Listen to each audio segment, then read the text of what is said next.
Good day sa inyong lahat. Ako nga pala si Mr. Rick Bernardo. So, sa araw na to ay meron tayong gagawin na mga lumang power supply ng computer na gagawin nating bend sa power supply. Ibig sabihin, sa laboratory natin o sa shop natin, magagamit pa natin to. Na minsan kasi na itatapon na natin, sayang naman. Okay, so ito yung power supply na lalagyan natin ng tinatawag nating binding post.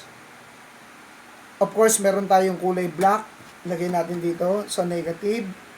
Tapos lagyan natin ng isang positive 5 volts, positive 12 volts, at isa ulit na lagyan natin ng volume control at power transistor na magkakaroon siya ng variable volume control from 0 up to 12 volts. Baka kasi pag nasa shop tayo, meron tayong kailangan na 2.5 volts, hindi natin magagamit ito. Makakailangan natin ng mga around 6.2 volts, 6.3, 6.4, 9.2, 9.3. So makakakuha tayo. Gagawin ko siyang variable. Pwede natin lagyan ng voltmeter, pwede na ring hindi. Total naman meron tayong tester. So, na magagamit natin sa shop. So, bubutasan natin to, susukatan natin to. So, guhitan ko lang muna para magkaroon tayo ng idea. Pwedeng pa ganito, pwedeng pa ganyan. So, lalagyan natin dito. So, dito yung negative, 5 volts, 12 volts, 0 to 12, tapos volume control. So, ihanda natin yung ating electric drill at babarinahan natin yan. Slide lang. Okay.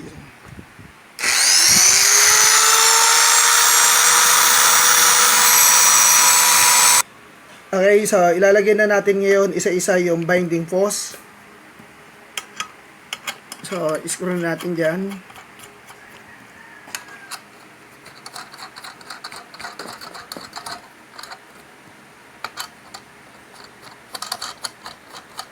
Then, of course, yung volume control natin. Ayan. Isan ko lang ng konti. Then, binutas ko na rin yung power transistor. Ito yung ating power transistor. So, meron tayong emitter base sa collector. So, lalagyan natin ng pyesa. So, ang gagawin natin ngayon ay puputulin na natin ngayon tong ating mga wiring natin nito. So, lahat ng black ay pagsasama-samahin natin. Kung maalala nyo na i-discuss ko to sa troubleshooting ng computer. So, yung negative natin ay yung kulay black natin. So, yung meron tayong positive 5 volts. Ito yung kulay red natin. Then, positive 12 volts. Ito yung yellow natin. At gagawin din natin ang yellow natin ay 0 up to 12 volts na magkakaroon tayo ng tinatawag na power transistor. Then of course, syempre, with volume control to. Volume control. Then, iso-short natin yung green and black natin. So, short natin. Ayun ang magsisilbing switch natin sa ating power supply. So, sa DC voltage. So, pisahan natin na pagsama-samahin. So, ititrim natin to para hindi magulo dito sa loob. So, medyo maikli lang. Unahin natin lahat ng black. So, samahin natin lahat ng black. Ayan. Black muna tayo.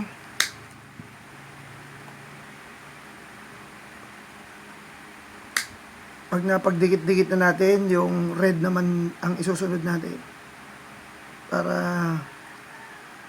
hindi magulo. So, maitrim muna natin yan.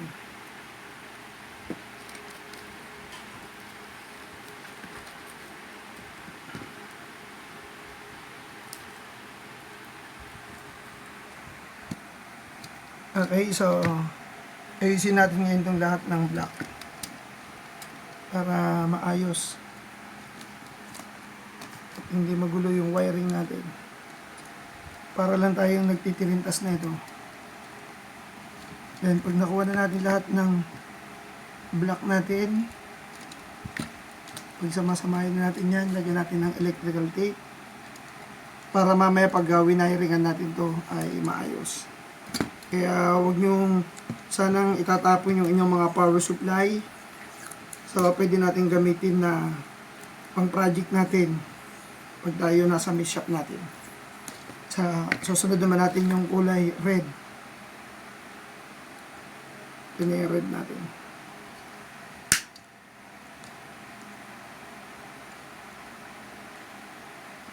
Huwag tayo magkakamali. Dapat red. Itulad dito may nasamang orange. Magkaibang voltahe yan. Okay lang. So basta makita natin. Red. So ito naman yung isa.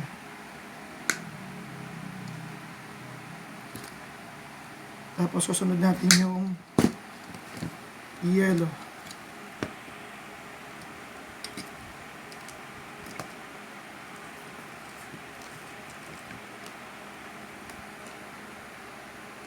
Okay, so napagsama-sama natin yung red, yung black, saka yung yellow, 5 volts, 12 volts, then of course, siyempre yung negative natin.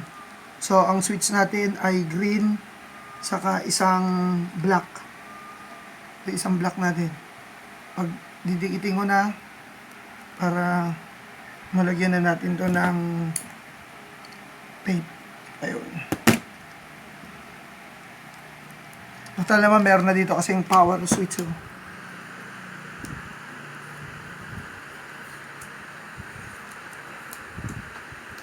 Ito naman yung orange, pero hindi na natin ito gagamitin. Dahil meron na tayong variable.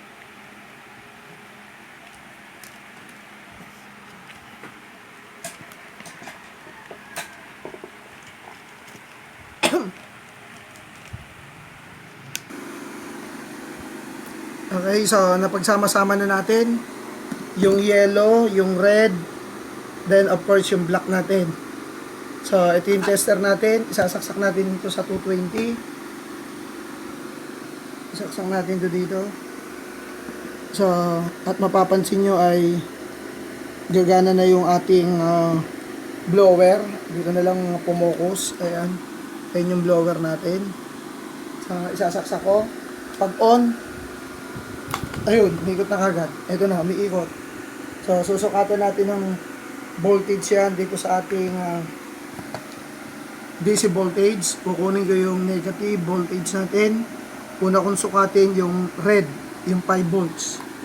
Ito yung red natin. Ayan, okay. So, meron tayo mga around na 4.8. Ayun. So, yung 12 volts naman natin, nasa 10 ako. Ayun, sagad, oh.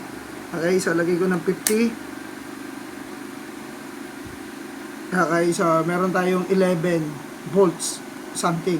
Okay, so ganyan talaga, hindi naman na may eksaktong 12 volts. Ayan. Okay, so patayin ko muna. Ready na, itatap ko ngayon to dito. So, hihinangin natin yung negative papunta doon. Okay, so hihinang natin. Kukuha tayo ng isang wire na negative.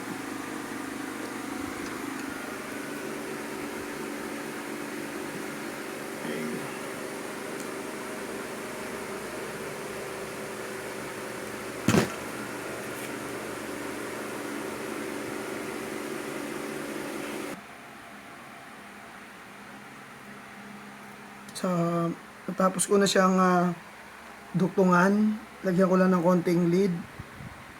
Tapos electrical tape na. Ayan. So, yung red natin sa dalawang red dito, 12 volts dito. Ito naman yung red natin, yung 5 volts. Yellow pala. Tapos, black. So, lagyan ko muna ng electrical tape. Para sa volume control na lang tayo magko-concentrate.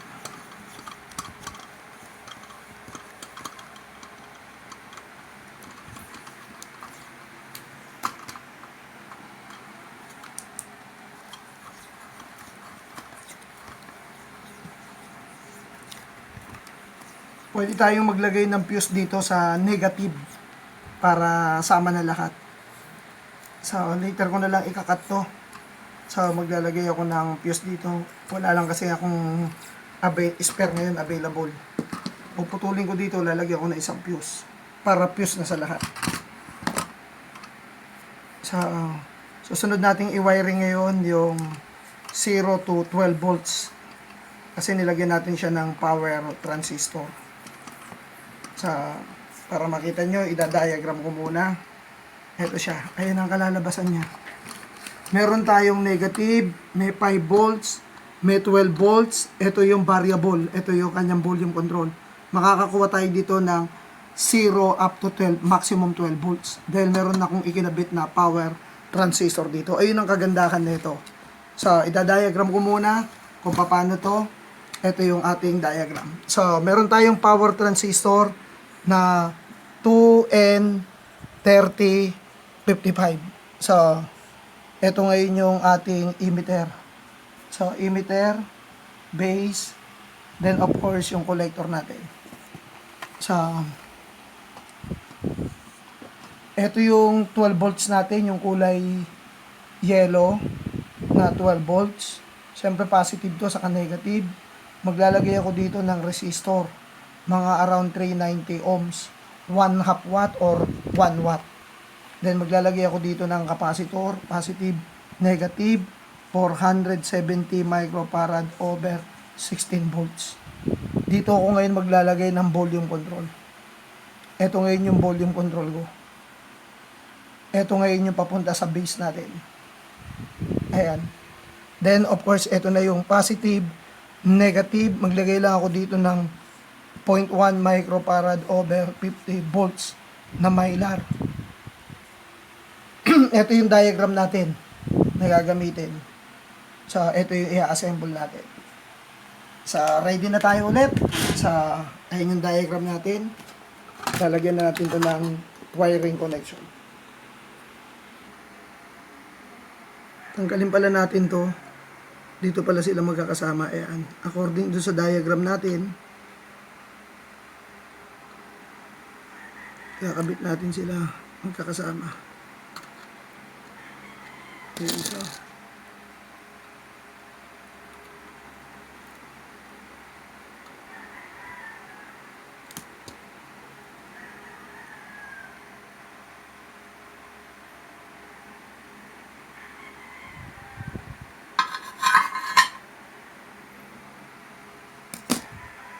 Then, lalagyan natin yung emitter base. Yung base papunta sa volume control.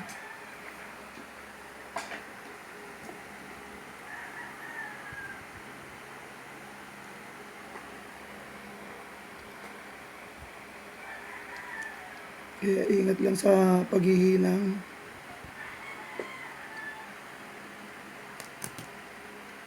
At baka mahulugan tayo dun sa ilalim.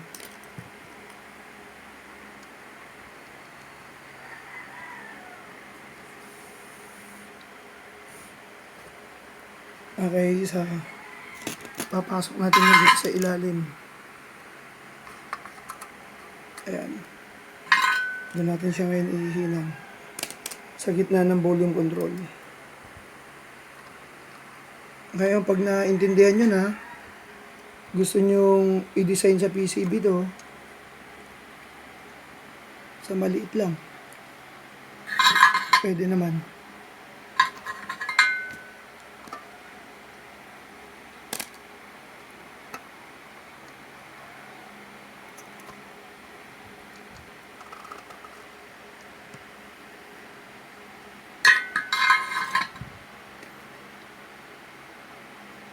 Then, isa pang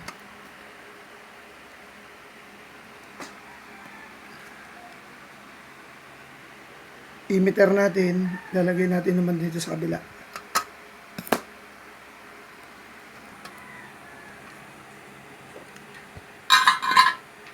Okay, so ito na yung kumpletong pyesa according sa diagram natin. So ngayon, tetestingin na natin to. Ilalagay na natin to dito. So, meron tayong negative, positive 5 volts, 12 volts, 0 to 12. Then, of course, ito, para dito sa volume control. So, yung power transistor, meron tong mica, may spacer, bawal dumikit yung collector sa mismong metal neto or heatsink. Merong spacer na ikinabit yan. Sa pangalawang titignan nyo, dapat hindi grounded yung binding post nyo dito sa katawan kasi negative yung katawan niya.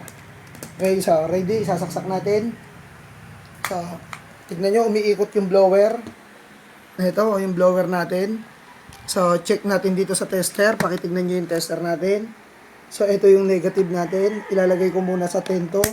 So, i-check ko to. So, meron tayong 4.8 volts. Okay, so, okay lang yan. Yung ating 12 volts, mahigit 12 volts, mahigit 10 volts. Ilalagay ko yung tester sa 50. Ayan siya. Ito naman yung variable, yung 0 to 12. Ayan. So, tingnan nyo, walang palo. Pipihitin ko, papalo. Hanggang makakuha tayo ng 12 volts. So, ilagay ko to sa 10 para makita nyo humahataw. So, pwede ako makakuha ng 1 volt. 2 volts. Kasi naka-range ako ng 10. 2 volts. 2.4. 2.8. So, 3. 4. Then, 5. 6. Ayan. Ayan ang kagandahan. Pag marunong ka ng basic electronics, mamomodify mo yung ibang serkito. Ayun, ang kagandahan. Kaya itong dalawa na to, naka-fix tayo. Ito ang variable ko. So, ipapasok ko na muna dito sa lalagyanan. Sa papatayin muna natin. Para nakaayos na siya.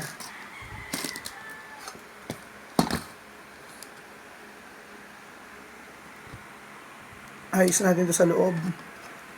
So, ito na yung loob natin. Ayan. I-fix na natin ito ng maayos.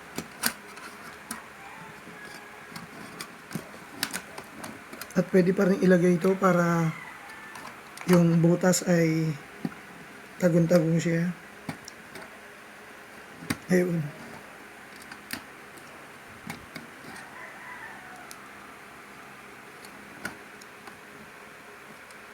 Okay. At isasara na natin. Meron na tayong power supply sa ating shop.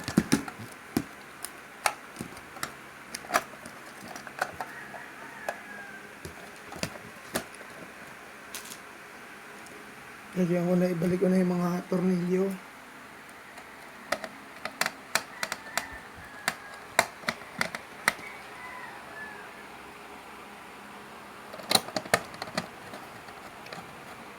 Kaya yung mga inyong mga nasirang computer, yung mga power supply, i-testing natin. Tinuro ko naman yan sa unang video ko kung paano tinitesting yan. At i-modify lang natin.